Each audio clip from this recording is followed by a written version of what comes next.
When you're ready to hop out the porch and get started in real estate investing, this video is for you. You got a messed up house just like this under contract? Watch this video. I'm gonna make sure you don't make the same mistakes that I did. My name is Chris A. Williams, owner, investor, and entrepreneur, and specializing in all things real estate. And I'm bringing you this video for free because I don't want you to make the same mistakes that I did.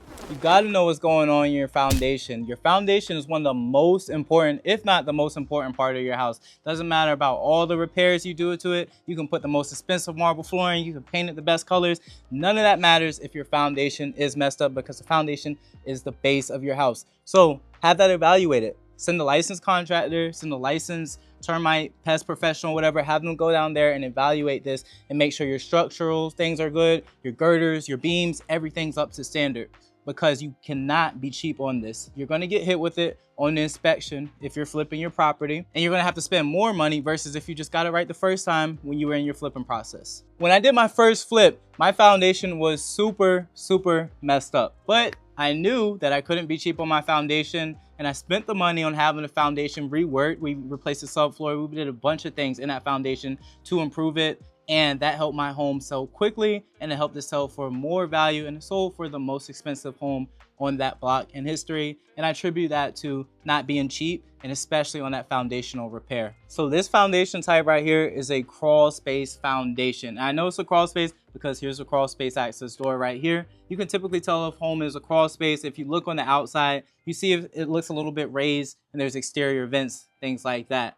Now, your typical foundation types are going to be a crawl space, a slab, or a basement. In this area of Hampton Roads in Virginia, we typically have crawl spaces and slabs. Now, you could tell it's a slab is if it's more flat or so. You don't see that crawl space door, you don't see any ventilation, things like that. And if people say, what are the benefits of having a crawl space or a slab? Crawl space is easier when you're flipping a house, I think, to be honest with you, because you want to do plumbing, you want to do electrical, anything that would normally be in the crawl space, you can have their contractor go down there and do it. Versus if you have a slab, you have to tear your floors up to be able to access those things. So that's just something to remember. This is a big mistake that so many people make, especially beginners. So listen closely, because I feel like this is actually probably the biggest mistake. And that mistake is locking the deal up for too much.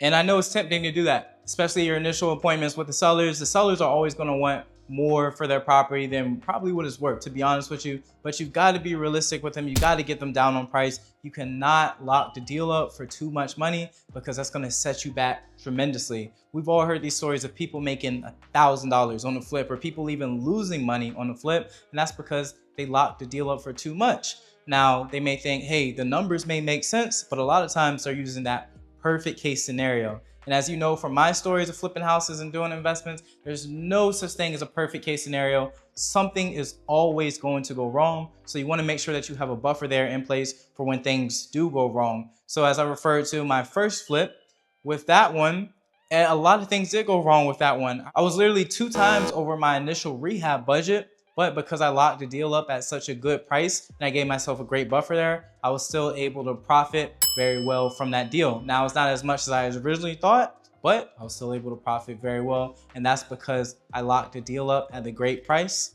So to make sure you're locking your deals up at the proper price, make sure you run your formulas. You got your MAO correct, you have your ARV correct. All of these things are correct. And if you don't know what those terms mean, refer back to that video that I have with real estate terms for beginners. Another huge mistake that investors make is taking on a project that is beyond their scope of expertise.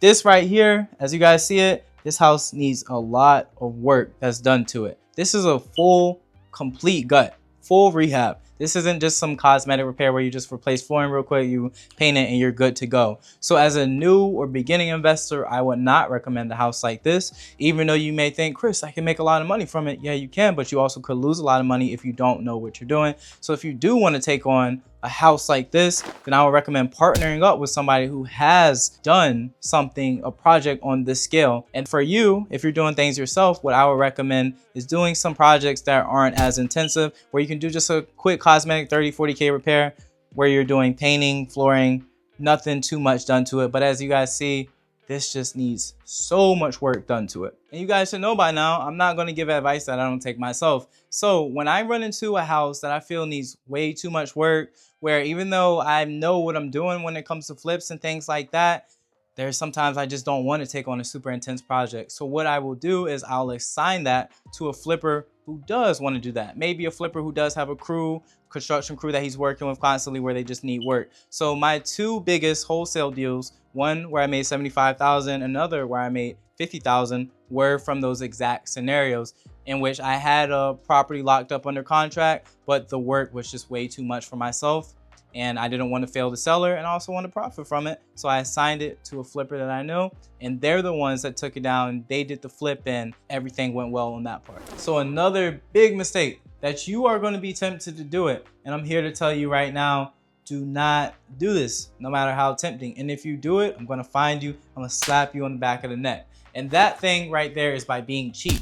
A lot of investors do want to be cheap. They want to cut corners because they're going to say, hey, Chris, I can actually make more money if I'm just cheap. I don't do this thing. I get the cheapest materials. I'm here to tell you, do not do that, because if you do that, your home's going to sit on the market for longer. You're going to have less of a buyer pool versus if you just did it right, your home will sell quicker. And when your home sells quicker, that means typically it sells for top dollar, it sells for more value. So you want to have a vision for the property that does match your budget without being cheap though. You got to have your budget aligned with what's going to make your house sell the quickest. So for this particular house we're in, what I would do actually is, you see how we have this closed space right here? Even though it's going to cost me a little bit to take down this wall, this is not a load bearing wall. So guess what?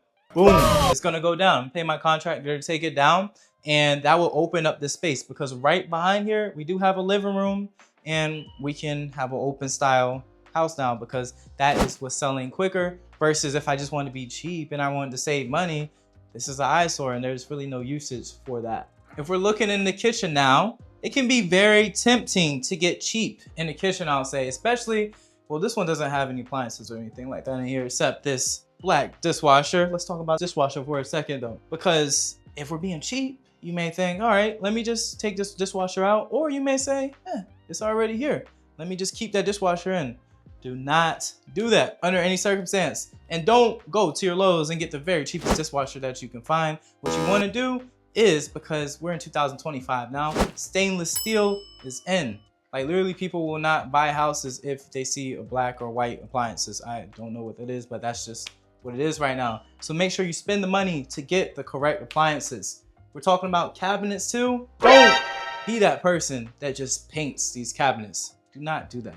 You are actually gonna have to spend the money and replacing these cabinets, updating them, make sure they're modern. Soft close is always a good idea because you have to remember your kitchen especially. This is super, super important. This is one of the main things that home buyers do look for when they are purchasing a home. So I was like, at one point, I was trying to be cheap. I was trying to save money because I wanted to profit as much as possible. But I made a mistake that cost me tens of thousands of dollars when I should have just done it right the first time and I would save money. And that mistake I made was I tried to keep the old cabinets that were in the house. Well, it's a bit of an interesting story because the seller, she had wanted to remodel the house herself. So she had brought some cabinets and things like that from IKEA. So I took her word from it. When I first purchased the house, it was a mess. And she said there was appliances, there were materials that were in the house and at various places. So I was like, all right, cool. I'm gonna take your word for it. And when it's time for me to put those cabinets up, I'm gonna just grab from those materials that were randomly scattered through the house.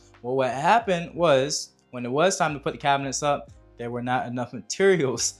There just weren't. So I had already paid the contractor to partially install those cabinets. Then I had to pay him again to take them off because we didn't have enough materials. Then I had to pay him to go to Lowe's and get the right cabinets, brand new cabinets, when I could have saved a lot of money by just having him install the new cabinets instead of trying to be cheap and use the old materials. And bonus, this deck right here, even though it may look good, even though it actually doesn't, you will get killed on your appraisal for this because of the wood. We got some rotted wood out here, and also all of this breaking wood, it is not going to pass financing. It's not going to pass appraisal because they're going to deem that it's unsafe. So if I was flipping this property or if I was reselling this property, I would have to either replace certain beams and such, or I would just have to replace the whole thing. Here's something important. The house that you purchase has to be in the right location. An emphasis, I didn't say good or bad because as a licensed real estate professional, I cannot say a house is in a good or bad area,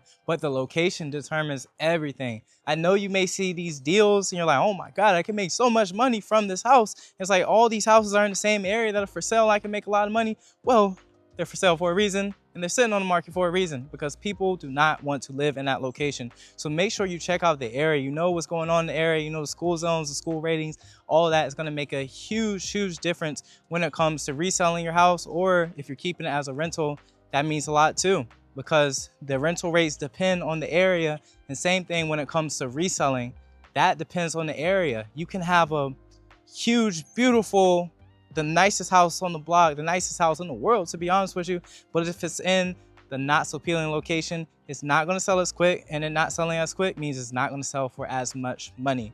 So factor all these things in. So now you know the big mistakes to avoid as a real estate investor. The only next step and the logical step is to actually do. Don't take all this information and not do anything with it. So to get started and put your first house under contract, you got to meet with your seller, you got to get under contract, but you need that contract to be able to do it. So if you want that contract, go to the description and the link below and click that to get your real estate investing contract so you can put your first homes under contract. And if you want any other information on real estate investing, watch those other videos right now. Peace.